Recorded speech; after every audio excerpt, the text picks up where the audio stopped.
Hello，大家好，歡迎返嚟我嘅 channel，我係啫喱。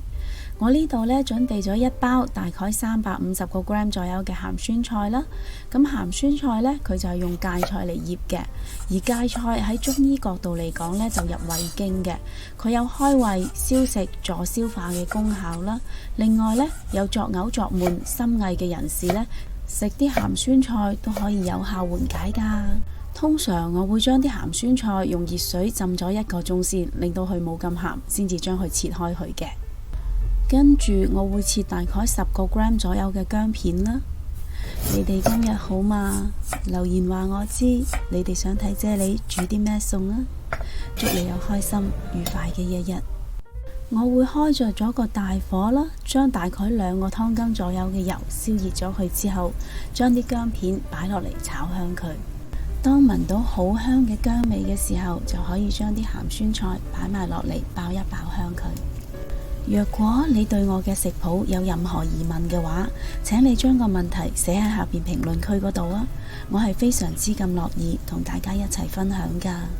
同埋我會將呢一個食譜嘅所有食材用料 list 咗喺呢條片嘅最後。如果各位有興趣煮呢一個餸嘅話，請你將條片睇到最後啊，咁就可以一目了然噶啦。隔離煮緊鹹酸菜嘅時候呢，我呢度準備咗一個大概500個 gram 左右嘅豬肚啦。呢個豬肚呢，我已經用電子湯煲咗佢40分鐘噶啦。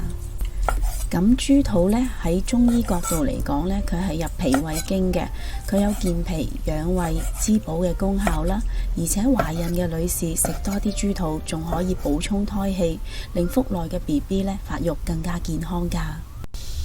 哇！隔籬啲鹹酸菜已經爆到好香啦喎！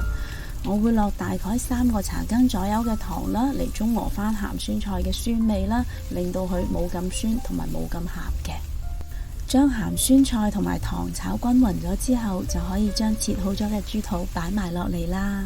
將所有食材爆炒4-5分鐘之後，加入大概200ml左右嘅清水啦，或者高湯啦，跟住呢，冚翻個蓋煮佢大概5分鐘左右啦。